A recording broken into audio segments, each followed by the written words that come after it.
Hello guys, स्वागत है मेरे यूट्यूब चैनल में आपका। आपने कभी सोने का अंडा का नाम तो सुना ही होगा।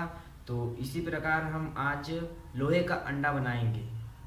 तो इसके लिए हमें चाहिए एक अंडा और कैंडल और एक गिलास। तो चलिए दोस्तों गाइस, हमें ज़रूरत होंगी कैंडल की और एक अंडे की और एक गिलास और वाटर की। तो चलिए दोस्तों शुरू करते हैं।